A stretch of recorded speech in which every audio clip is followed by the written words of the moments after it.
Hey everybody, Tom Berry here. I'm the co-founder and CEO of ILS Legacy Holdings, and I wanted to give you a quick market update on what we're seeing in the marketplace as far as real estate goes. And this is going out to all of our active investors at Investor Loan Source, as well as our passive investors at ILS Capital. Hopefully it's helpful for you. About the market for a minute, inflation. So we just got the new reports a week ago that say the same thing that we've been saying and most of you have been saying over the past year. This inflation, regardless of what we've been told in the beginning, is not transitory, which it was a really funny made-up word that some of our government officials came up with to try to keep people spending money. Again, we live in an economy that is built 2/3 on consumer spending. So they didn't want us to stop spending and collapse the economy, so they told us, don't worry about inflation. We know there's some inflation, but it's transitory. It's going to go away. It's supply lines, and once the supply lines get fixed, we'll be okay. But we're seeing now, month after month, that is not the case.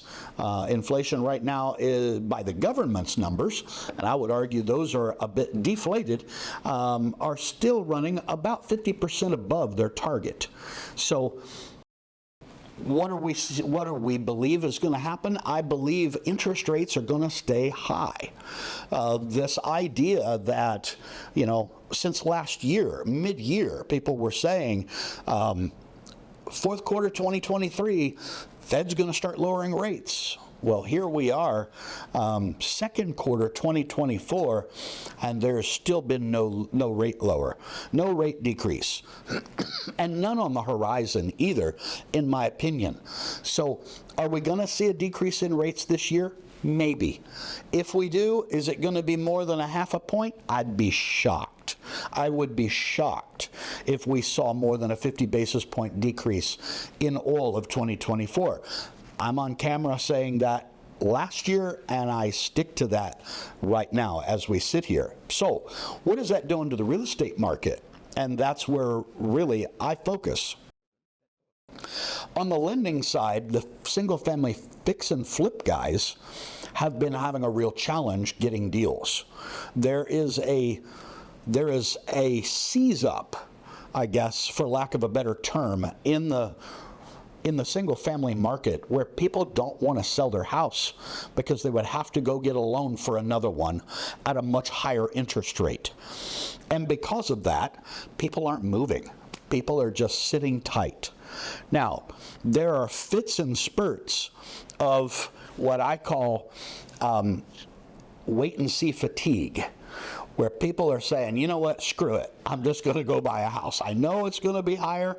I know the rate's going to be higher. I know the cost of the house has gone up exponentially, but I need an extra bedroom. I just have to. I can't wait any longer. And we're seeing fits and spurts of that throughout the months. But we're not seeing a mass amount of single-family homes being sold.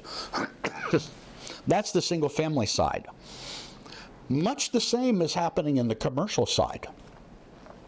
Commercial guys that would love to sell their property are kind of holding off because they know the interest rates have changed what they can get for their property.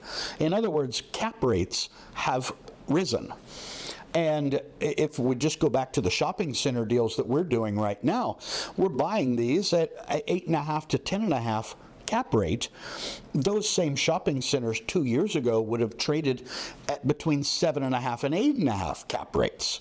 So we're seeing a 2 full basis point difference, a 2 full percentage point rather, 200 basis point difference in the cap rate of shopping centers just in 2 years. Now, I have not seen those continue to go higher, and I don't think they will, unless one of two things happens. If we hit a heavy recession, I could see cap rates going a little higher on commercial real estate. Or, number two, if interest rates go higher. You heard me right. I believe there is a chance, Now, I don't know what percentage I would put it at, but I believe there is a chance that interest rates don't go down in 2024, but they could actually go up a little higher in 2024. If that happens, I think cap rates will elevate at least commensurate to the interest rate change.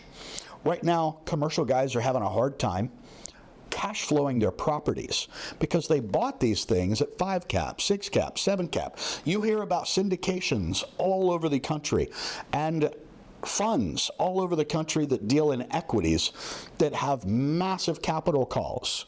There are apartment investors here in Houston that are losing 4 and 5 apartments a month at the foreclosure sale.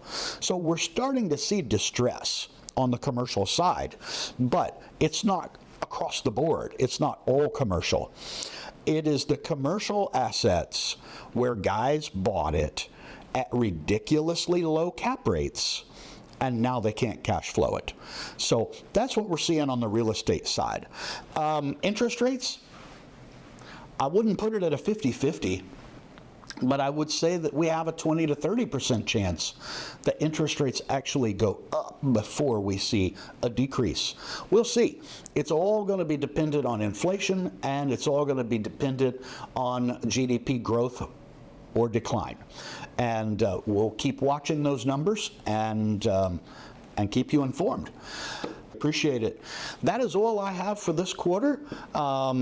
Feel free to reach out to me, Tom, at ILS.cash, if you have any questions that I didn't cover or anything you want me to answer offline. And who knows, it might be such a good question that I'll use it in next quarter's video. So thank you very much. Thank you for your trust and support, and I'll see you on the next one.